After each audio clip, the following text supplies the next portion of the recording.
Hello सांग मैंने welcome करुछि मु अलीशा कुकिंग को। सो आज रेसिपी है plain naan with butter garlic naan. So let's start the recipe.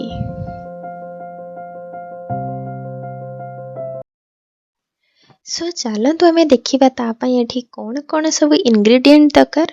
तो मुझे मैदा 2 कप नहीं, अटा 1 कप नहीं, कला जीरा किसी नहीं, रसुण और कंचा लंका पूरा छोट छोट कर काटिक नहीं पारे। आप कंचा लंका चाहिए स्किप भी करेंगे। चीनी, रिफाइंड ऑयल, धनिया पत्र किसी काटिक नहीं जाइए, दही आउ बेकिंग सोडा। गोटे बड़ जगह नहीं जा जहाँफल आमको इजी हम सबको मिक्स करने। तो ये आप चाहिए मैदार ओनली मैदार भी करेंगे, आ खाली अटारे भी करेंगे, मिक्स करके भी करेंगे। मुझे मिक्स कर चॉइस अनुसार करेंगे। लुण ये आम टेस्ट अनुसार ऐड करिबा। बेकिंग सोडा पूरा हाफ स्पून ये ऐड करिबा। चीनी मुझे 2 स्पून ऐड करुच्ची। रिफाइंड ऑयल ये 2 स्पून पूरा बड़ 2 स्पून ऐड करुच्ची। दही भी 2 स्पून ऐड करुच्ची। ताको भल भाव आम ये मिक्स कर नवा। देखिए एमती हाथ में एमती पूरा डो हो जाऊँ, जानवे कि आमर सब जिनस गुड़ा पूरा परफेक्टली ही आम मेजरमेंट करके नहीं।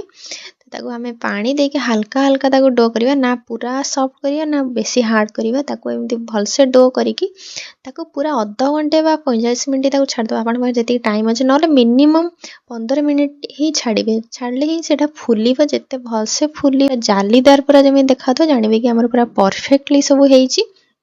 ताको छोट छोट डो करिकी आपण रुटी अनुसार भी गोल करिकी बेली परिवे।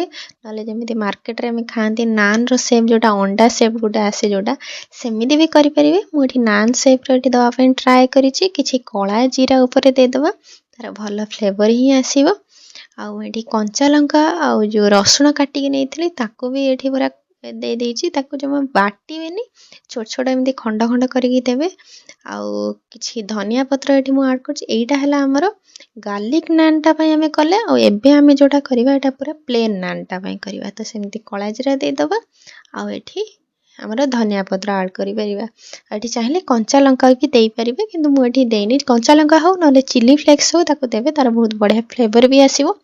आ एठी नान कला बेले मन रखिबे सब बेले लुहा तावा ही नेबे। जदि नॉनस्टिक तावा नै होउचंती ताहाले से खसी जीवो। तावा रे पकेबा तो ता पछपटे किछि पानी दे देकी हमें तावा रे देले सेटा पूरा स्टिकी हेकी रहइबो।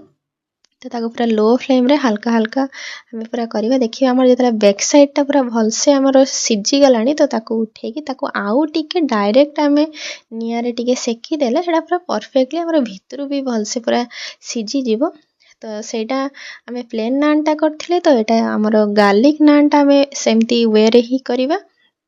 देखो तो बहुत इजी भी आ मार्केट स्टाइल रो भी पूरा टेस्ट आसीबो। एटा हेई सला परे आ ऊपर आपण बटर लगे की भी खाई परिबे, आ बिना बटर रे भी खाई परिबे। बटर हो बा गुआ घियो हो जोटा भी आपनको अनुसार टेस्ट अनुसार सेटा लगे परिबे चॉइस अनुसार।